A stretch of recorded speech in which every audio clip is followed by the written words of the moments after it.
Don't get mad, get even. The Bulldogs want revenge, but Jalen Milroe is standing in the way. What could his signature game mean for the Alabama quarterback? Mel Kiper and Field Yates have your answers. Plus, they'll respond to your questions, your takes, and your draft dreams live. It's First Draft, and it starts right now. Hi, everybody. Welcome to First Draft. We are delighted to be with you every single Thursday throughout the entire college football season, live on the ESPN YouTube channel and wherever you get your podcasts, alongside draft experts Mel Kiper and Field Yates.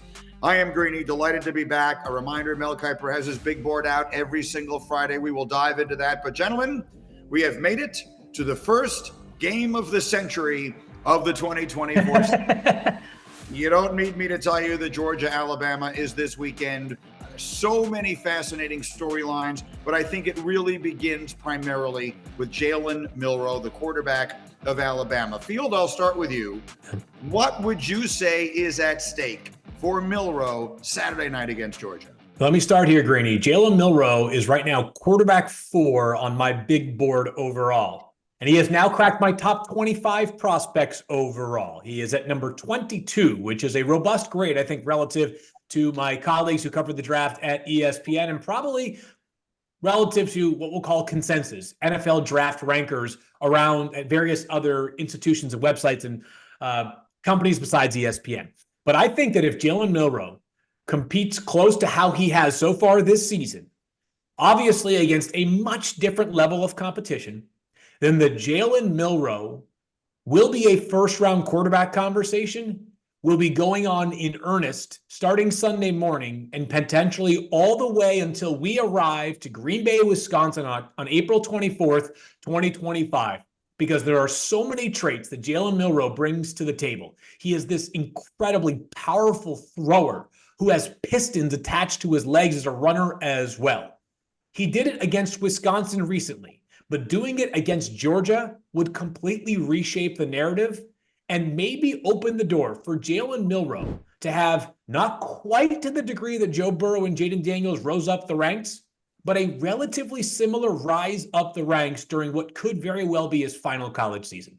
Yeah, I will just warn you, Field, don't worry about what anybody else is saying. Really, don't be preoccupied with what anybody else is saying about Jalen Milroe. You put it out, let them respond to you putting him at 22. Let them respond to Field Yates doing it, because what other guys are doing, it doesn't matter. It's inconsequential. It's what you see, and any player and what we all see. And yeah, I'm with you. I think Jalen Milroe is in the mix. There's no defined QB1 right now, at least in my opinion. Field, you can tell me if I'm crazy. I think there's 7 guys that could be vying for QB1. And that sounds ridiculous, but I think it's true because nobody has stepped forward yet. We're still early saying, I'm the guy.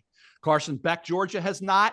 Shedeur Sanders, Colorado is not. Quinn Ewers is injured right now, right? So I think we look at it, Jalen, and say, okay, to rebound from that Texas game last year, went through a couple picks. They lost at home to the Longhorns. Ewers came in and threw for 350 and 3 touchdowns and no picks. And Jalen Milroe's not getting it done. And all of a sudden, the next week, he's benched.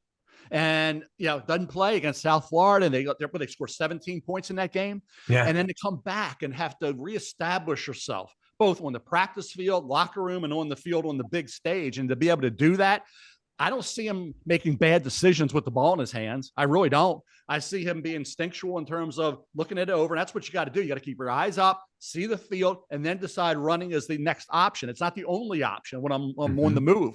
He, I think, gets that. I think pre-snap, is he improving in that area? Yes, he is. And that's going to have to be a continuing, ongoing thing for Jalen Milroe and all young quarterbacks. So, yes, I think this game, you say, well, I've always said evaluation games only matter when your team's as good talent-wise as the team you're playing. And Alabama certainly is as good. This game's basically a pick 'em on paper, right? And they have some tough games coming up. All these games will define that for all these quarterbacks, how they perform in these games, because this is, like I say, a wide open situation. Milroe glides when he runs. He's deceptive. He only does. He has that little Lamar. And I watch Lamar. I'm a big Baltimore Ravens green. I'll know. I watch Lamar just glide and almost tease you. You think you're going to get me or not? Because when you get closer, I'll go a little fast. So again, that gliding, deceptive ability and how strong he is, how powerful he is, and what a great kid he is.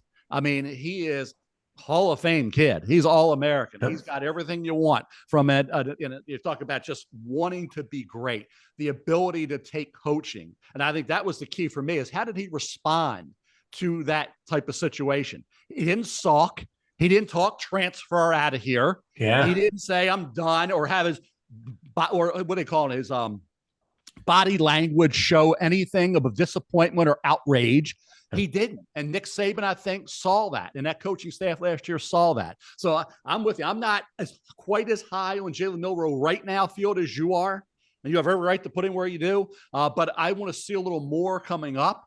And certainly Ryan Williams, to have that kid to throw to, is a big assist for Jalen Milroe, to have that kid. Ryan, we talked about Jeremiah Smith at Ohio State. What a great receiver he is. This Ryan Williams at 17 years of age is spectacular, and he ain't going to run it. We saw Worthy at Texas, right? You can't run. As far as you run, Milroe will get it to you. His deep ball ability is outstanding. To see that, and I keep talking about we're the Too High Safety podcast now, by the way, guys, in case you don't know. We are the Too High Safety podcast. But to see that ability for Milroe to hit him in stride, Ryan Williams down the field, is a thing of beauty. And Jalen Milroe certainly has that skill set to do it.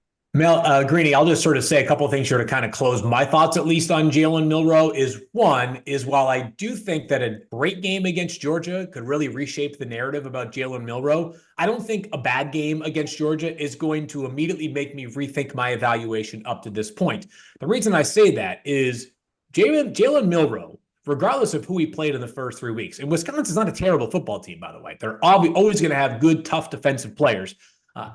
He's improved so much compared to where he was at the beginning of last year. And I think that this system with Kalen DeBoer will only allow for more development of Jalen Milroe. The other thing that I'll say, if I've learned something from the NFL in recent quarterback classes, is you have to break down with every prospect the coachable and the uncoachable stuff. And I think with Jalen Milroe, there's enough uncoachable things, that much size, power, and rushing ability at the quarterback spot, with that kind of arm strength and deep field accuracy, is extremely difficult to coach. Some of the stuff, like being a better short and timing passing game rhythm passer, I think can be developed a bit more, or at least coaches will tell themselves they can develop it a little bit more. So while this may feel like, getting ahead of the curve a little bit too much, I really think there's a chance that come Sunday morning, we're talking about Jalen Milroe in an entirely different light, because if you do it against this Georgia defense, there's no better defensive test than perhaps the one that Jalen Milroe sees at practice every single day on the Alabama defense in the entire landscape of college football. And it's going to be fun, guys. And it's going to be really fun just to finish on the thought of this game. It's going to be fun to see Jalen Walker chasing Jalen Milroe. I mean, Jalen Walker can fly. Number 11 around that edge. They use him every which way. And Malachi Starks can read a quarterback, and he is super instinctive. He reminds me a lot of Ed Reed. And I think when you see a Malachi Starks, and let's see after this game, is there an interception? Is there a mistake by Jalen Milroe? If he plays mistake-free football again, and Williams coming back from the injury would be great for Georgia, the edge rusher. Don't necessarily think he will be. It's a shame he's not 100% to see him chasing Milroe as well. But Walker off the edge and Starks as that guy you can do everything with at that safety spot. It's going to be fun to see how Jalen Milroe deals with this Georgia defense. And I should ask quickly about his opposite number in this game. So when we did our first edition of this podcast 3 weeks ago, the impression I came away with was that both of you considered Carson Beck to be the likeliest number one quarterback in this draft. It's been something of an uneven start to the season for Georgia. That Kentucky game, I think made a lot of people sort of sit back a little bit. So what is at stake for him in this game? If he has a big game, Mel, you just said you could see 7 different guys being QB1. If Carson Beck has a really big night Saturday night, does he vault back to number 1? Yeah, it's still wide open. It really is. I mean, I'm sitting here with Shedeur, Quinn Ewers. He's hurt right now, but he was outstanding. So again, these quarterbacks now, and we're all getting into this whole thing about where would Nico from Tennessee and Arch from Texas and Dylan Raiola from Nebraska figure in. They would all be ahead of these guys, and I really think they are going to be more highly when they're ready to come out. their grade will be higher than any of these guys. I don't know if you agree, feel that, but I think I can say that with pretty good confidence that will be the case, but they're not in this draft. And these are the guys that are. And we can get into some of the deeper guys of that 7. Jaxson Dart's doing a great job at Ole Miss. He is where I'm right now, where I was with J.J. McCarthy, trying to figure him out, trying to figure out Jaxson Dart, right? But certainly where we are right now with Carson Beck, and you don't want to be this roller coaster of a rating where it's reactive to a game. Because if you can't just react to one game, it's got to be a couple. It's got to be more than one. So whether it's great games or bad games, you got to see more than just a small sample size of a player. But I think Carson Beck, this game is really important. Now, he doesn't have Bowers and McConkey. We knew that going in. Unfortunately, they've had some injury. I think London Humphreys is going to be out for this game. He's out with an illness. You think about where we are right now with the offensive line without Tate Ratledge, the great offensive guard. All those things happen to everybody. You got to deal with it. Great quarterbacks have things happening around them, and they still are elevating players and are elevating an offense. So I want to really see Carson Beck in this game against this Alabama defense that has Lawson and Campbell, and they got guys in the secondary that played a lot of good football. So again, it will be fun to see when we talk next week where we are with these quarterbacks after the type of games they have this coming week. A little bit later on in the show, we're going to do some of our risers in the early portion of the season. And Kiper's got to stop naming all my risers. You're going to spill the beans on some of the guys that I want to dive into in just a little bit. Right now, Carson Beck remains at the front of the quarterback heap for me. And I think that while it is in some ways, it doesn't necessarily carry a ton of value to say, hey, he's quarterback 1 going into week 5 of the college football season. That's how our world works, right, Brady? I mean, like, it's after week 1 of the NFL season. We ask, who's the NFL MVP? It's what we do, right? We're humans after all. This is how our brains often function. That being said, every week is going to influence a little bit of how far ahead of the field Carson Beck stays or whether the field eventually catches up to him. It was a disappointing last game against Kentucky. Now, that Kentucky defense, always incredibly well coached under Mark Stoops, and always has a lot of talent. They got a corner, Maxwell Hairston. Deion Walker could be a first-round defensive tackle. They've got all kinds of guys on that defense, all kinds of dudes on that defense. So not a total surprise that it wasn't a great performance, but you certainly want more. And until somebody amongst this group, and I think it's more 5 than 7 in terms of quarterbacks that could be QB1 this year, continues to stack electric performances and can really pace himself from the rest of the field, it's going to be in this debate all the way until the end of the regular season. I've been thinking about this for weeks now. If you take Shedeur Sanders, put him at Georgia, how would he do? If you took Shedeur Sanders and put him at Texas, how would he do? If you took Carson Beck and put him at Colorado, how would he be looking right now? You took Quinn Ewers and put him at Colorado, how would he be looking? He might be a little more banged up than he is right now, okay? Yeah. I think you look at to survive what Shedeur Sanders has had to survive. I don't know any other quarterback that could and still be out there. You talk about body language, to keep getting back up and competing. I'm ready to put Shedeur as QB1. I really am, just because of that reason. UCF, they're a 2-touchdown underdog, Colorado is, I believe, this week. They got games coming up where they're going to be outmanned up front against just about everybody. They can't block up front and give him enough time to not get hit. And I don't care about sacks. How many times is he getting hit? And how many times is he under duress? And I see him competing and making plays. I just wonder how these other guys would fare. And I wonder how, if we had Shedeur with these powerhouses in college football, like Georgia, right? How would he fare? Texas, 2 of the best teams in college football. How would Shedeur Sanders be looking? What would we be saying about Shedeur if he were playing for those teams right now? I think we'd be saying he's number 1 pick in the daggone draft. That's what we'd be saying. You know, Mel, you and I talked about this all the time last year. One of the traits that I fell in love with Jaden Daniels, and I was thinking about it on Monday night, 3rd and 7 on the road, little over 2 minutes left to go. Joe Burrow, a desperate 0-2 Bengals team on the other side. And Jaden Daniels just drops just an absolute dime in the bucket for Terry McLaurin for that touchdown. I kept talking about clutch production last year. How do these quarterbacks perform in their biggest moments? Colorado is not going to play the same level of high-stakes games as somebody like Jaden Daniels did last year in the SEC, a 10-win team. But when Colorado has a chance and in big moments, Shedeur Sanders has been money. I mean, I understand that it requires good catches from, his receivers as well to complete Hail Marys, but it does feel like Shedeur is unbothered by the moment. That, I will say, is one of the great strengths of his game that goes beyond the box score. Yeah, and people forget. Did you see the drop by Shepard? He put the ball right between the 1 and the 4, and he comes back and he completes. I mean, he's just a natural playmaker. He really is. Yeah. And that was I just cannot get over the fact that when we talk about a quarterback, it's what's around you. And I understand Travis is great, Travis Hunter. He's got all these skilled people he can throw to. But I always say, and Greeny has heard me say it a million times in the field, you can't beat him if you can't block him. And that's the case in high school, Pop Warner, college, pro. You can't beat him if you can't block him. And give Shedeur a chance, and he will deliver big time. As we record this, which is Wednesday afternoon, Colorado was a 14.5-point underdog game against UCF. And for the record, Georgia is a 2-point favorite. When I woke up this morning, it was 1.5. Last I checked, it was a 2-point favorite over Alabama, and we'll see where those lines wind up going. Okay, Field, you teased it, so let's do it. Let's do our risers, players who we are seeing rise through this process as we go. And all of these obviously are a week-to-week process. But Mel, we'll start with you. We know you love the quarterback at Penn State.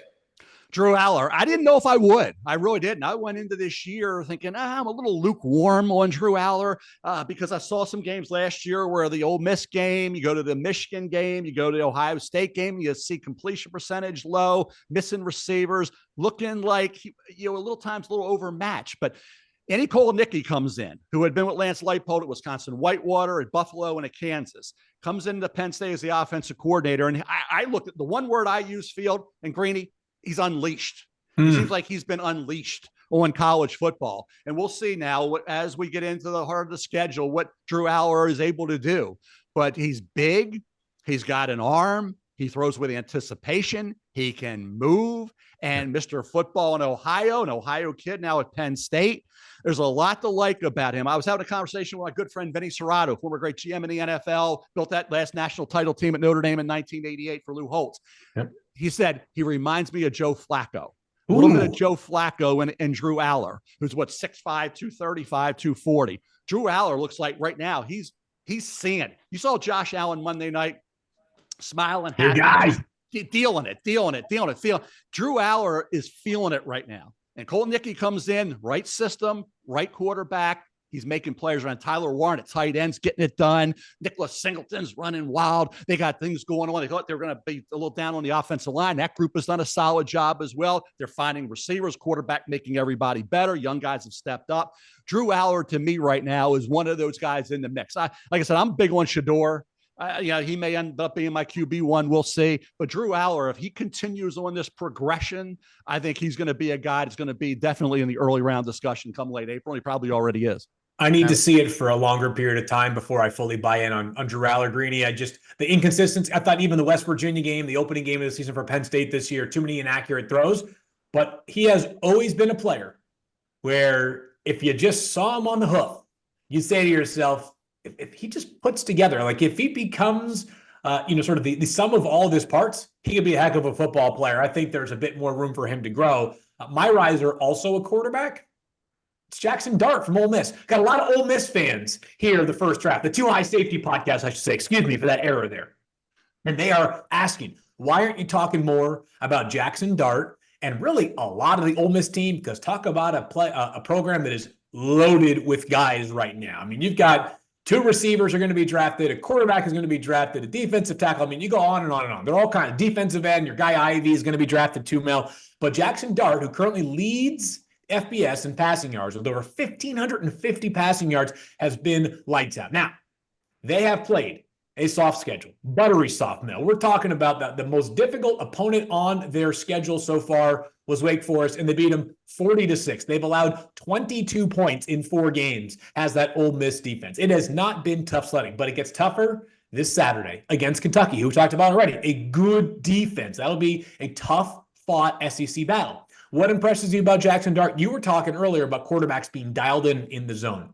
Jaxson Dart, complete control of the offense at Ole Miss right now. That guy knows every single play, where the ball is going before the ball has even been snapped. And here's another high pedigree kid, right? He goes to USC as like the can't miss quarterback prospect, spends a year out in Southern California, ends up at Oxford and Ole Miss with Lane Kiffin, Charlie Weiss Jr., the offensive coordinator there. And he is just delivering on time and accurately so far this season. I think the arm strength to me is going to be one of the big determinants for Jaxson Dart. Also the size, which you can't coach that. not going to bowl you over. But if you're talking about a player who wins with all the physical traits plus his brain, Jaxson Dart's been that for me.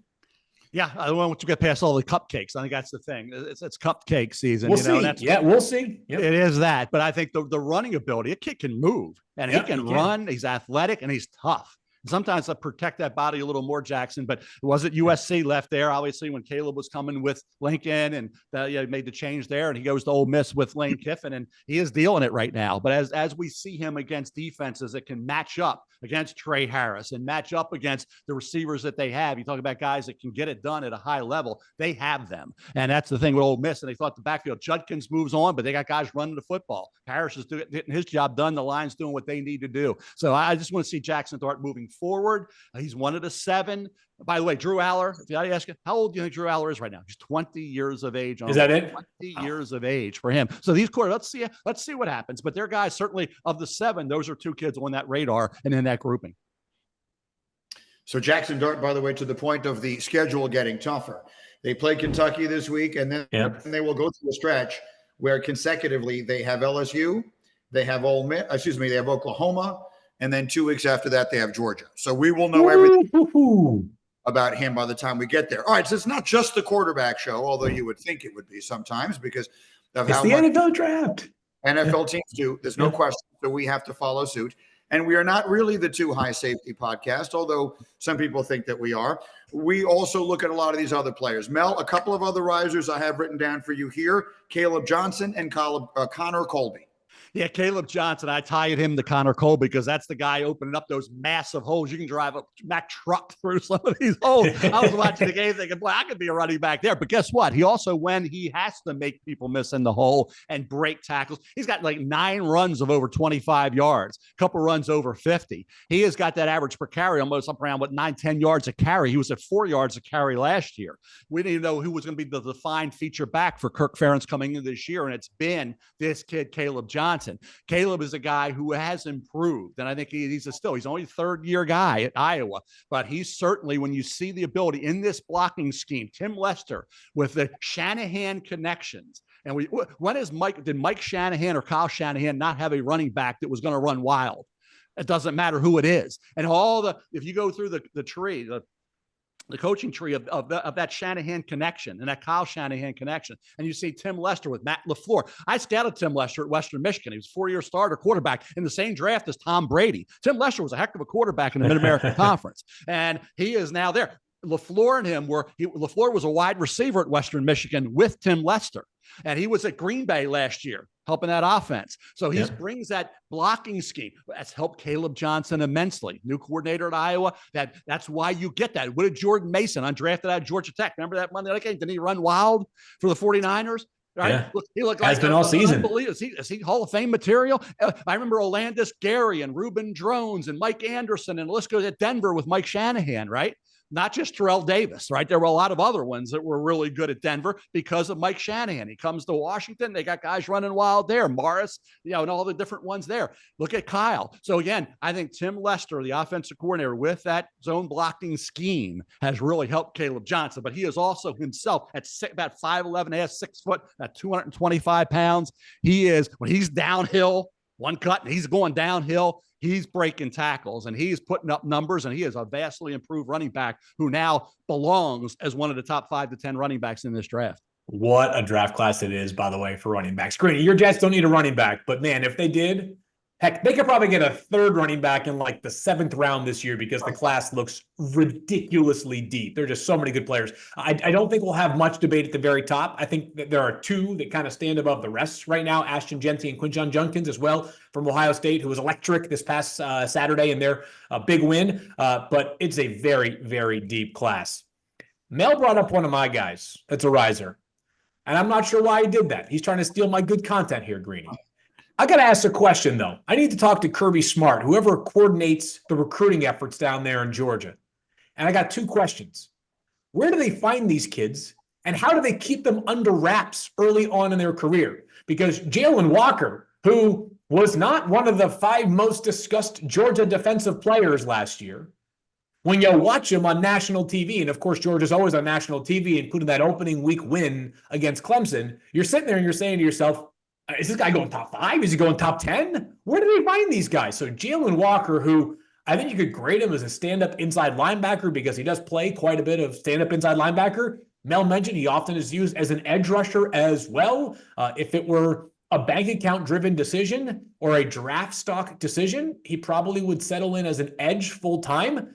But this guy is just a superlative athlete. I mean, it's just unbelievable how Georgia just keeps turning these guys out. He is powerful. He's explosive. He's got a rush plan. He sees things as a stand-up inside linebacker, has got sideline to sideline tracking ability. And when he hits, it's like there's a personal vendetta against the ball carrier. I feel bad for these players that have to face off against this Georgia defense. So, again, I don't know where these guys come from, but it looks to me, Mel, like Georgia's got yet another top 15 pick on defense that came into the season, and no one was even talking about him as it pertained to pre-draft rankings. Yeah, Jalon Walker is one of the top 15 players in this draft. On the big board, he's worthy of that. He's a sensational player. His speed to the football, and I'll tell you what, his versatility. That's what I say. Chasing Jalen Milroe is going to be fun to watch. You know, Greeny had mentioned when I was talking about Connor Colby. Connor Colby's fun to watch on the O-line for Iowa. Yeah. 77, he gets after it, boy. And I'll tell you, he's one of the key guys at that guard spot. And Kirk Ferentz has always developed offensive linemen, always had a heck of an offensive line. Connor Colby's one of the key entities on that line, along with Logan Jones, the center, that's allowing Kaleb Johnson to have this kind of success. Also want to reference Connor Colby as well. My other guy, and Greeny already mentioned him, and you talked to him, you mentioned Ole Miss. And Juice Wells is the other receiver, and Caden Prescorn is the other receiver for Ole Miss with Jaxson Dart. So they got a lot of weapons, but they got a defensive end who can get after the quarterback. And unfortunately, he's hurt right now. He got a sprained ankle in the Wake Forest game when he got my attention. He got my attention in the bowl game last year. He was the MVP against Penn State. He led him with 11.5 tackles for loss last year. He was at Georgia Tech. He was a phenomenal basketball player in high school, recruited, I believe, by some Division I schools for basketball. And I'm watching him. Where's that number 15, Greeny and Field? He's 6'5", 285. You forget how big he is. Jared Ivey, out with a sprained ankle right now. Hopefully he's back soon. He was dominant against Wake. You say, well, that's one game, Kiper. What do you one game? No. How about last year? Last year, he was a key guy. Like I said, led him in tackles for us, tied for the lead in sacks.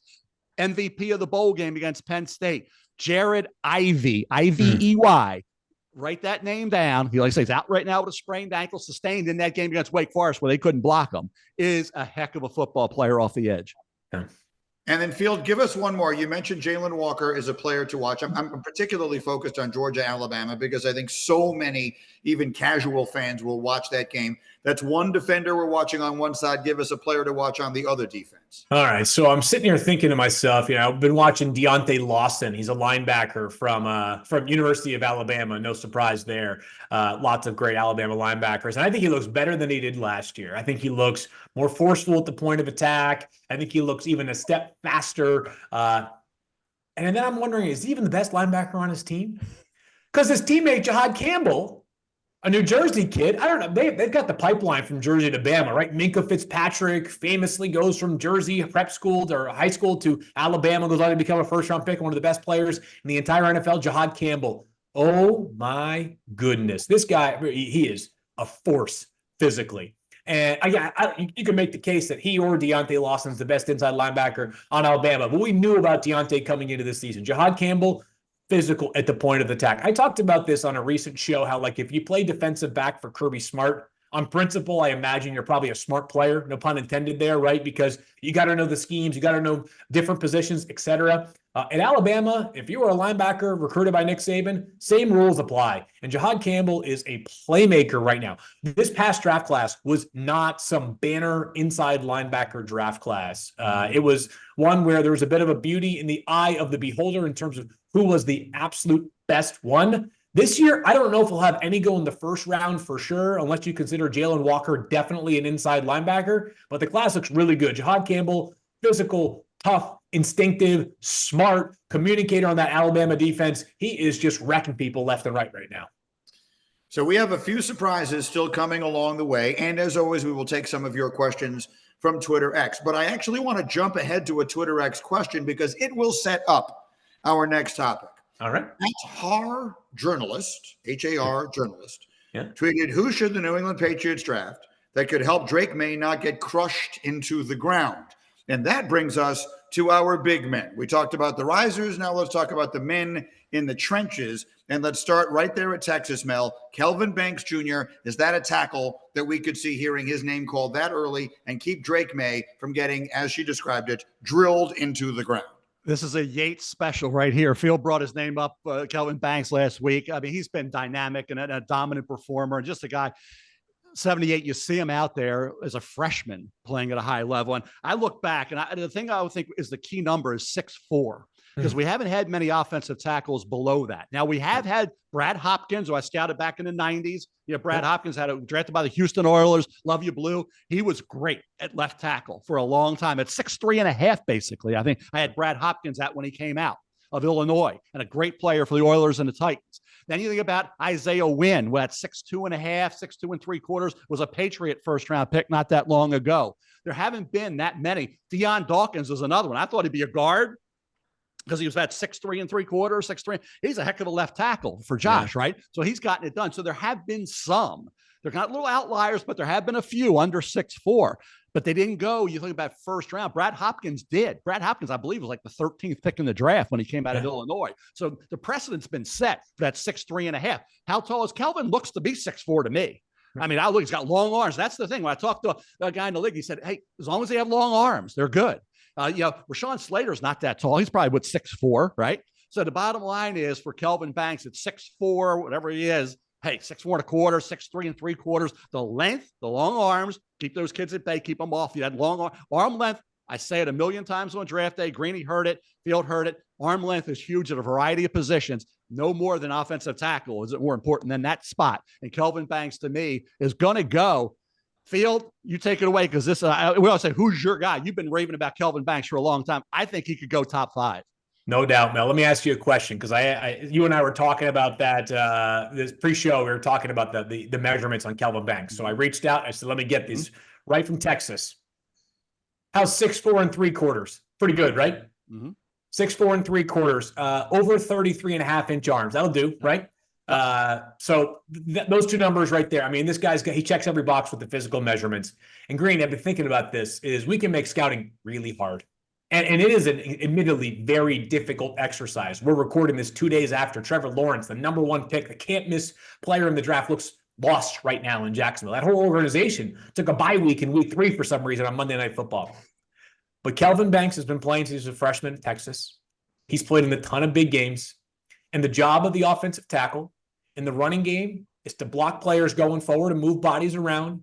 And the passing game to block guys with you going backwards and keep your quarterback upright. And all he does is block people. It's effortless often for Kelvin Banks. He's got these tree trunk legs. I mean, he is a difficult guy to move. So when you bring power, he just plants that anchor down and says, good luck, because it's not running through me. You are not running through me. This is a Texas team that has had a ton of offensive linemen come through the pipeline.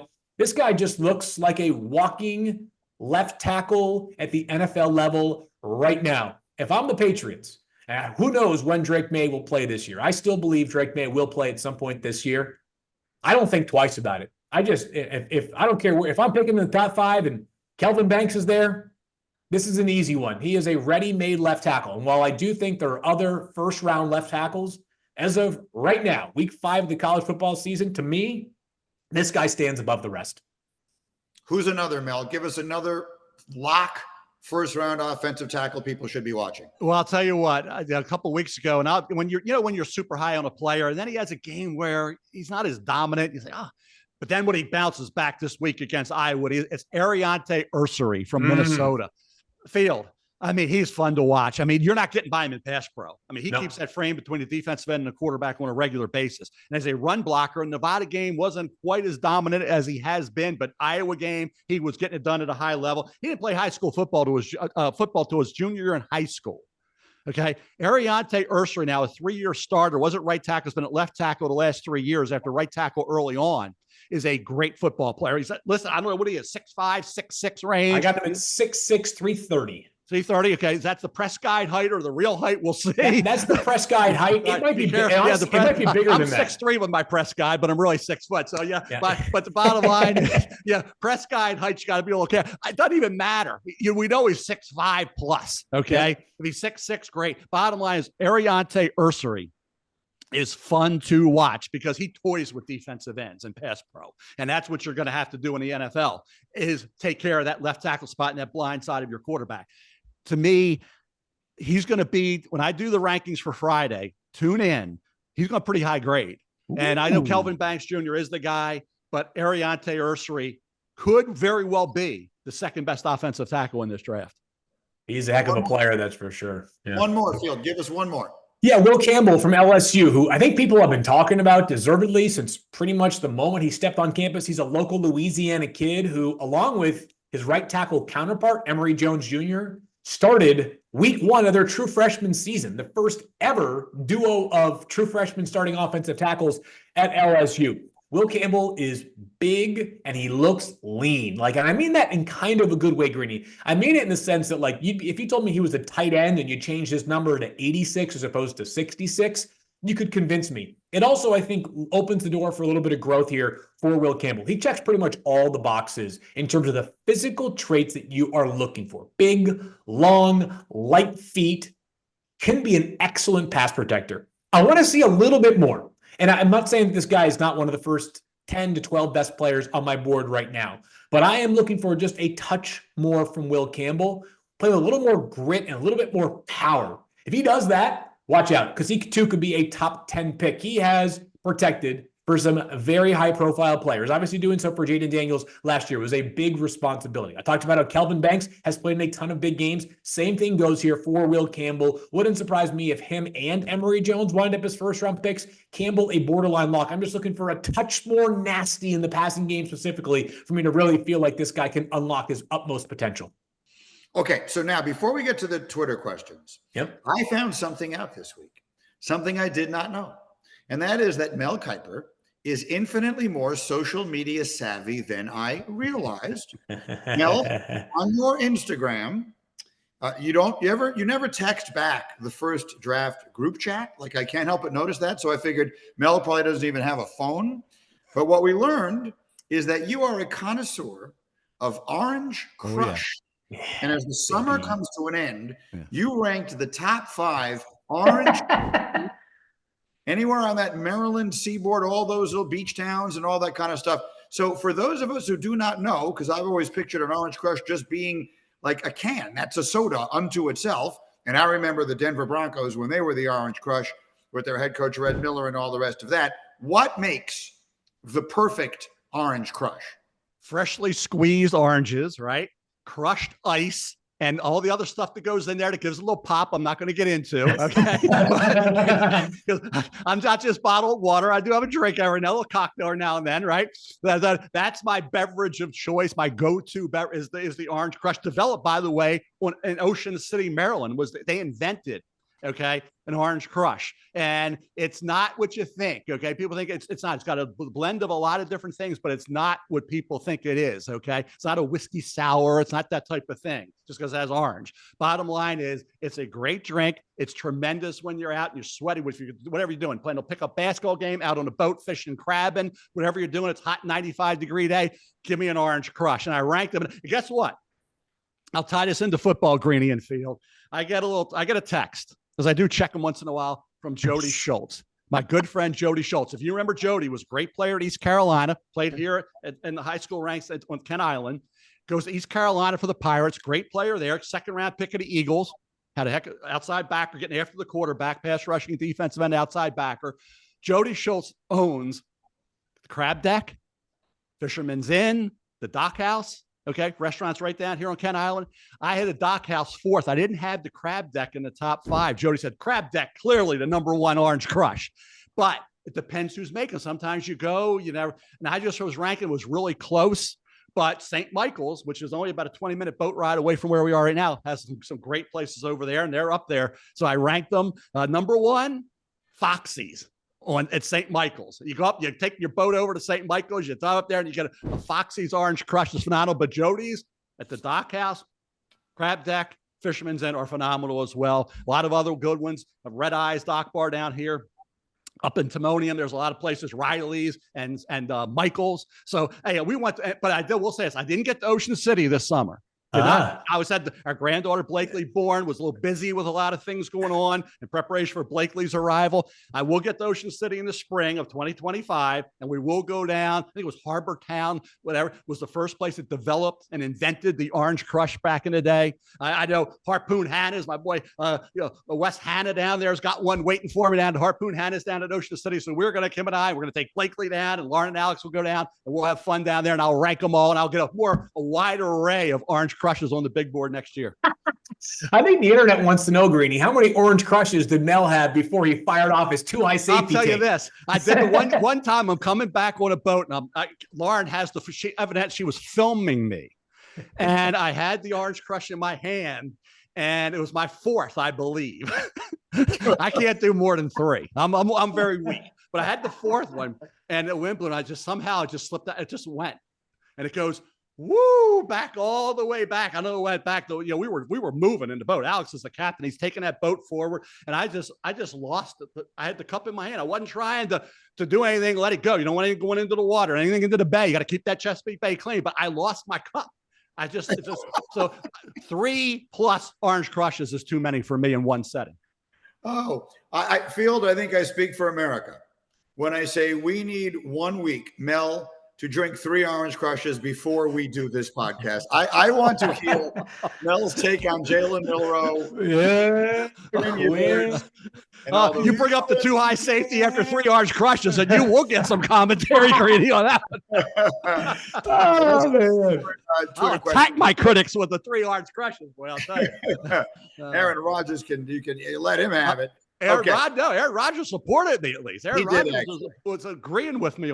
Thank you, Aaron. Aaron knows I loved him when he came out of Cal back in the day. And I supported you too for whatever. You did. You're always my number. I had a few, Greeny. I had one. Lewis Riddick text on the show. I told Lewis after that, Greeny. Remember the text you put up there when we got up? He tweeted it. Yeah. I said, Lewis, thanks for interrupting what I was trying to do here. And you couldn't intercept the pass when you're in the NFL, but you intercepted me, right? So I said, so Lewis says, I'm talking. He said, well, this safety told me this. I said, after he started talking, I said, so basically you're agreeing with me. I mean, it's like these guys, they want to rip you, but then when you talk to them, they almost see the point. I wasn't saying there's going to be a rule change. Like I said, I'm not going to be invited to any competition committee meeting anytime soon, but I thought it was something that the game needs. And we saw it in the Bengals-Washington game, right? The beauty of over the top to the receiver, beating the cornerback one-on-one. The beauty of that play, I want to see. And thanks to Joe and Jaden, to LSU Bayou Bengals, we got it, right? That's what I want to see more of. So, yeah, enough's enough. Come on. Give me 3 Orange Crushes and you will see me go crazy.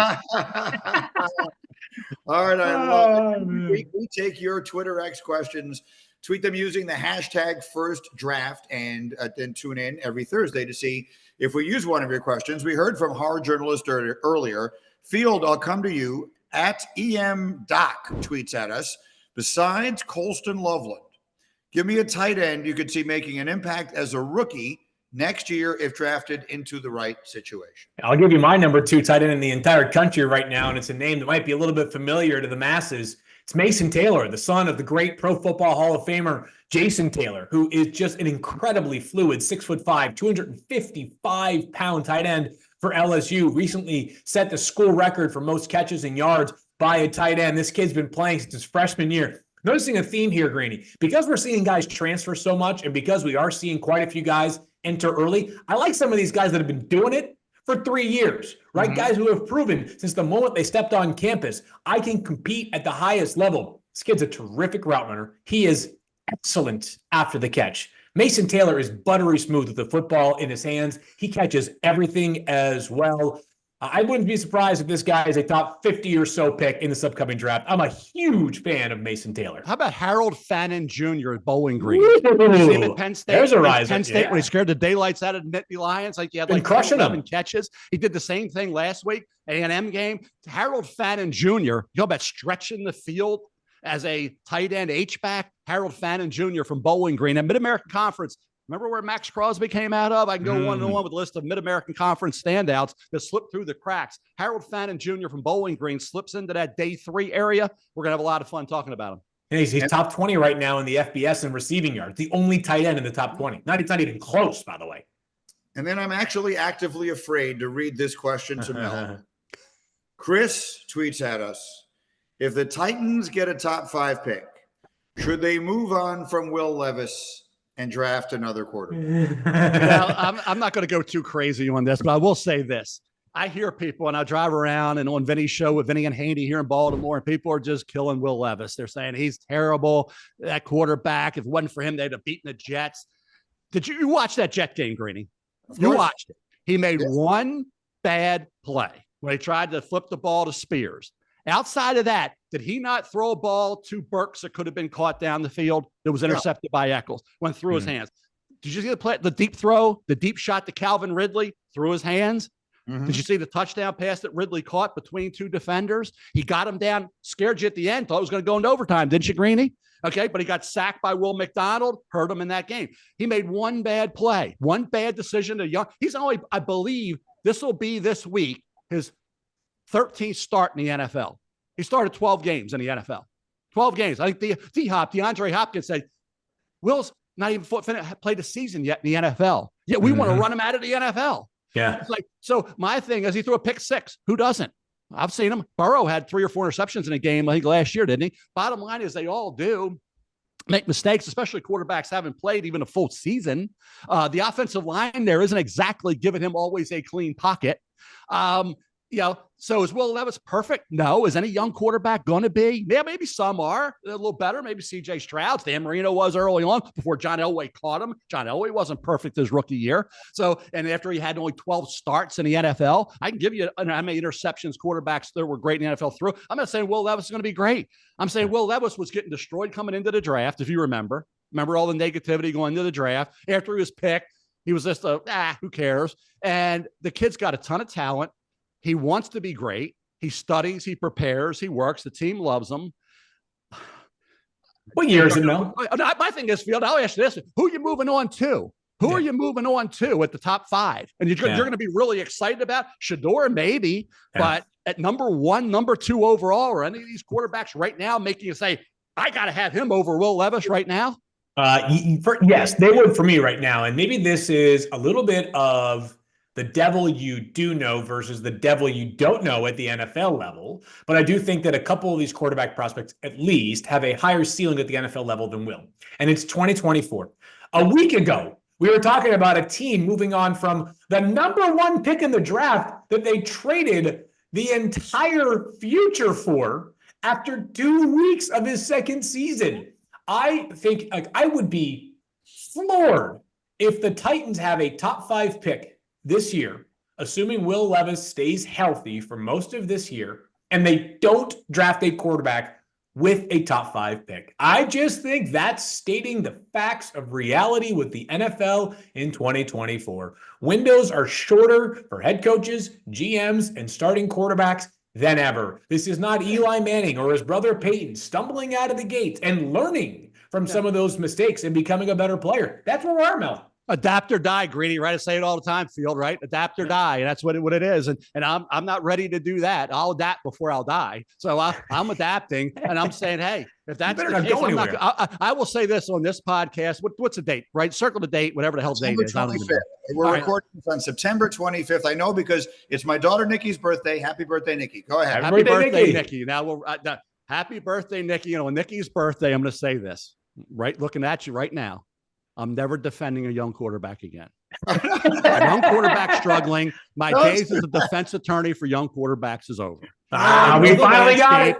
I'm tired of yelling and screaming. I'm tired of the blood pressure medication needed to be used. I'm tired of all this nonsense. I'm not defending any. This is ridiculousness at its worst. There's a show called Ridiculousness, I think, on TV. Right? There is. It's a great show. I know. My sister-in-law, Denise McGuire, loves it too. Bottom line is this deal with quarterbacks is nonsense. I'm not going to get upset about it any longer. I'm just going to buy into it and say, you're right, Field. If a young quarterback in his 12th start isn't playing really good football, let's go to the next best thing coming out of college, which isn't against the, what do you call AOGs, another occupation, guys, for those who don't know. So if you want to go with the guys that are playing against AOGs over guys that are not getting it done at a high level in the NFL, but they have talent and they want to be great, but they're young and they're not doing it yet, so we're going to kick them to let's do it. I'm with you. I'm all on board now to just get them out of here if they're not playing at a high level in year 1 or year 2. Get them out of here. I'm with you. What a time to be alive. Quickly before we wrap up here, there is an element of this that we're seeing in the NFL right now, Field. Sam Darnold, Baker Mayfield. Let's see what winds up happening with him, but even Malik Willis, who has played a couple of good games. Yeah. Guys left for dead in their first circumstances, and in some cases more than one circumstance. Ryan Tannehill.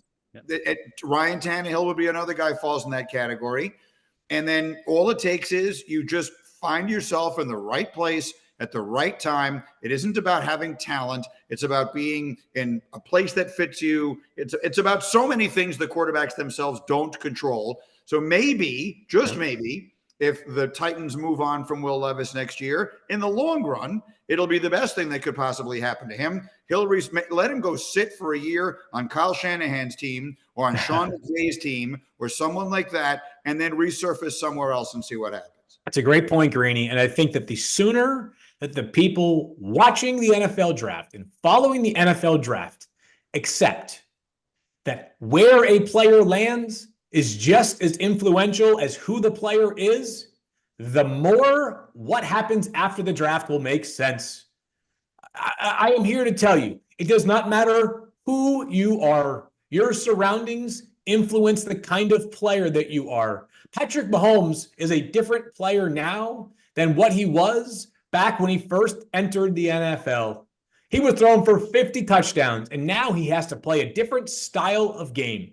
If Patrick Mahomes' first season was this year or last year and the Chiefs kept winning, our perception of Patrick Mahomes might be a little bit different. It doesn't mean that I don't believe he's the greatest player on the planet and has a real chance to be the greatest player of all time, but who you have around you, who is coaching you, influences your production, and that influences our interpretation of what you are as a player. And no matter how can't miss you are as a prospect in the draft, you better go somewhere that knows how to work with you. Otherwise, you very well might not work. Just see what's happening right now in Jacksonville, where the Jaguars are a complete mess and 0-3. I had a Giant fan the other day, Mel, come over to me and say, we were deciding between Malik Neighbors and J.J. McCarthy. Maybe we wind up getting both. Maybe the Vikings wind up signing a monster contract and the Giants trade for McCarthy. Anyway, great fun. Outstanding as always.